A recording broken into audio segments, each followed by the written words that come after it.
안녕하세요. 오늘의 사연입니다. 구독과 좋아요 한 번씩 부탁드릴게요. 바로 사연 시작하겠습니다. 저는 시댁에서 살고 있는 31살 전업주부예요. 시댁 생활을 시작한 건 시어머니 때문이에요.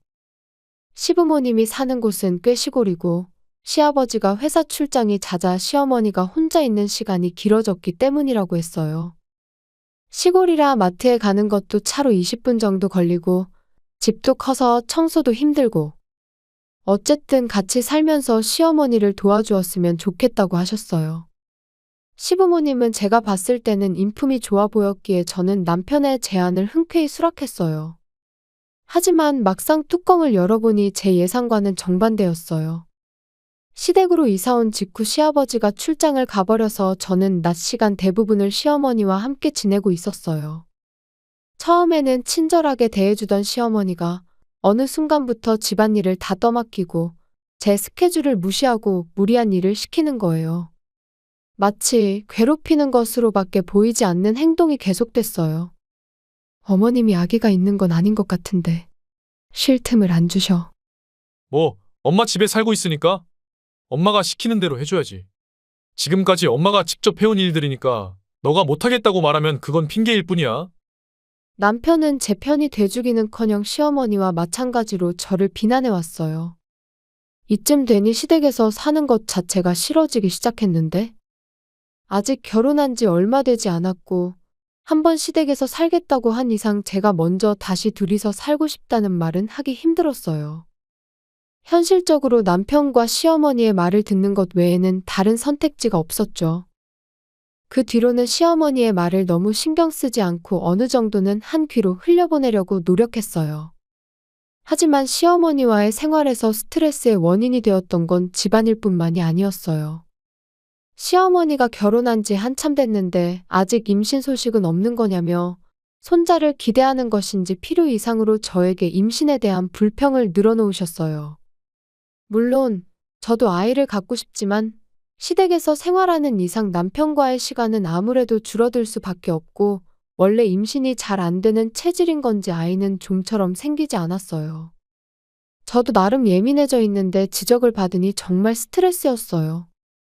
그뿐만 아니라 저는 전업주부이기 때문에 쓸 수 있는 돈도 거의 없고 남편에게 용돈을 자유롭게 받는 것도 아니었어요. 도시라면 돈이 들지 않는 취미를 찾을 수 있겠지만 아무것도 없는 시골에서는 우선 이동하는 데도 돈이 들어요. 운전면허가 없는 저는 시댁에 있는 차를 운전할 수도 없고 설령 운전면허가 있다고 해도 시어머니가 허락하지 않을 거예요. 그렇게 매일매일 집안일만 하는 날이 계속되고 있었어요. 그러던 어느 날이에요. 제가 평소에 장 보러 갈 때 쓰는 전기자전거가 타이어가 펑크가 난 거예요. 그래서 어쩔 수 없이 시어머니에게 운전 좀 부탁드렸어요. 언짢아 하시며 마지못해 차를 운전해 주셨는데 차 안에서도 불평하셨어요. 짜증나? 기름값은 너가 당연히 줄 거지? 그리고 타이어 수리 빨리 해서 또 귀찮게 하지 마. 죄송합니다. 저는 잔소리 듣기 싫어서 얼른 쇼핑을 끝내고 차에 돌아왔어요. 최대한 빨리 돌아왔다고 생각했지만 역시 시어머니는 늦게 온다고 불평하며 평소보다 더 빨리 차를 몰으셨어요. 좀 더 안전운전을 했으면 좋았겠지만 여기서 시어머니에게 불평하면 불에 기름을 붓는 격이어서 저는 조용히 조수석에 앉아 있었어요. 그러던 중 앞차가 저속으로 달리는 게 짜증난 시어머니가 악셀을 밟아 추월을 시도했어요. 그런데 추월하는 순간 우리 앞에 자전거가 튀어나온 거예요. 제가 위험해! 라고 외치는 순간 시어머니는 핸들을 돌려 자전거와 정면 충돌을 피할 수 있었어요. 하지만 갑자기 핸들을 돌린 것과 급브레이크를 밟는 바람에 차는 그대로 가드레일을 들이받았고 조수석에 앉아있던 제가 크게 다쳤어요. 그대로 의식을 잃고 정신을 차려보니 병원에 있었는데 오른쪽 눈에 이상한 느낌이 들었어요. 정말 말씀드리기 어렵지만 후유증으로 앞으로 오른쪽 눈은 회복이 안 되실 거예요. 이 말을 듣는 순간 제 머릿속이 하얗게 변했어요. 저는 아무 대답도 할 수 없었고 그날 하루 종일 제 오른쪽 눈이 실명했다는 사실을 받아들일 수 없었어요. 그때 병실에 시어머니와 남편이 들어왔어요. 당신, 오른쪽 눈이 안 보일 거라고? 혹시 이제 장애인 연금 같은 게 나올까? 뭐, 한쪽 눈 시력을 잃었다고 해서 크게 문제될 건 없으니까 너무 크게 슬퍼하지 마. 시어머니의 운전이 불러온 결과인데 저에게 사과하기는커녕 사과하는 기색도 보이지 않았어요. 게다가 남편도 완전히 시어머니 편을 들며 제 부상은 안중에도 없는 것 같았고 이 순간 두 사람에 대한 분노가 치밀어 올랐어요. 저는 오른쪽 눈을 영원히 잃어버렸어요. 그런데도 사과 한마디도 없어요? 시끄러워. 불임의 집안일도 제대로 못하면서 여자로서 가치도 없는 게 어디서 큰 소리야. 웃으면서 자신은 아무 관심 없다는 듯한 태도를 보이는 시어머니의 모습에 제 인내심은 완전히 바닥을 드러냈어요. 그 후 저는 남편과 따로 이야기를 나눴어요. 사고 경위를 자세히 듣지 못했을 수도 있지만 시어머니 때문에 내가 이렇게 된 거 맞잖아. 조금만 더 안전운전했으면 내가 이렇게 되지 않았을 거라고. 내 말 제대로 듣고 있어? 엄마가 아슬아슬하게 충돌을 피해서 넌 오른쪽 눈 하나만 잃었잖아. 오히려 한쪽만 다친 걸 감사해야 하는 거 아니야? 그리고 오른쪽 눈을 잃었다고 해서 집안일 하는데 큰 지장이 있는 것도 아니잖아. 저는 남편의 말을 듣는 순간 온몸에 소름이 돋았어요. 이 사람은 도대체 무슨 말을 하는 걸까? 정말 그렇게 생각한다면 그냥 마마보이이거나 머리에 나사가 10개 정도 빠진 사람으로밖에 보이지 않았어요. 그게 무슨 소리야? 지금 진심으로 하는 얘기야? 손발이 자유자재로 움직일 수 있으니까 집안일 같은 거 안 할 핑계로 삼지 말라는 뜻이야? 맞아. 그게 나는 중요하니까.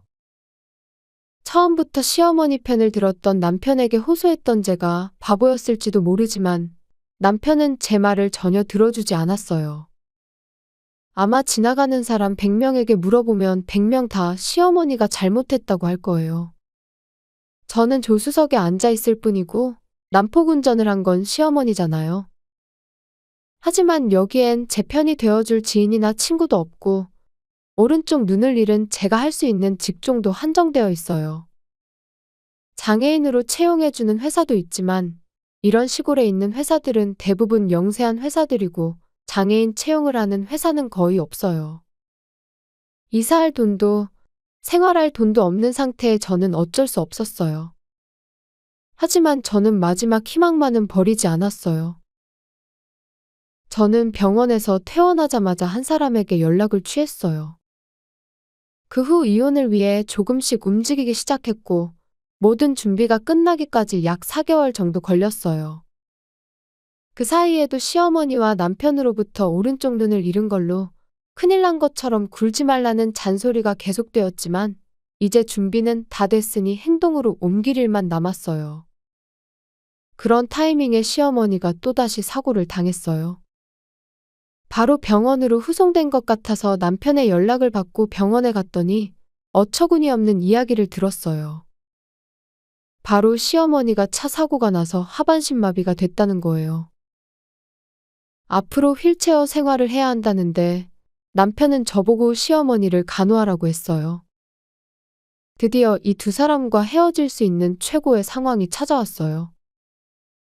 제가 비슷한 상황에 처했을 때 두 사람은 저를 전혀 도와주지 않았었거든요. 그런데 왜 내가 시어머니를 돌봐줄 거라고 생각하는지. 그래서 저는 먼저 집으로 돌아가 이혼 신고서를 탁자 위에 올려놓고 시댁을 떠났어요. 그랬더니 아니나 다를까 남편에게서 전화가 왔어요. 탁자 위에 서류는 뭐고 아무런 말도 없이 어디 갔냐고 했어요. 엄마가 지금 힘들어하고 있는데? 장난해? 내가 왜 돌봐줄 거라고 생각해?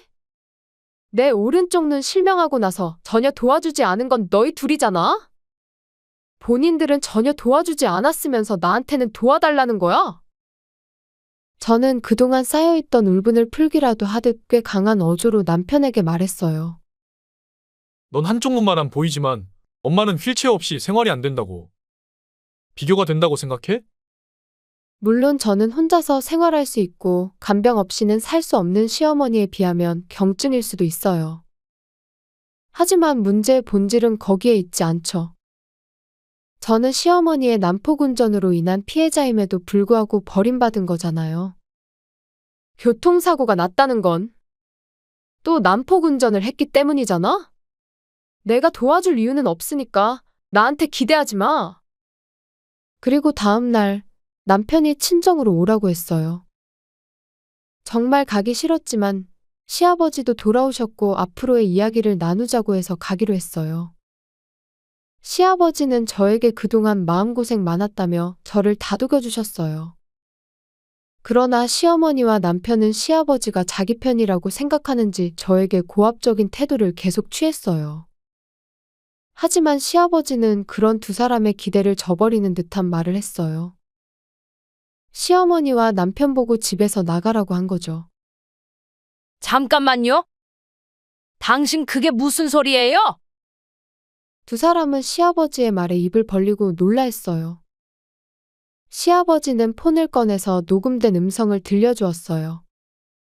거기에는 남편과 시어머니가 저에게 시집살이 시키는 음성이 고스란히 녹음되어 있었고, 그걸 들은 두 사람은 얼굴이 창백해졌어요. 너희들이 한 짓 다 알고 있어? 뭐야 이거? 몰래 녹음하고 있었어? 네.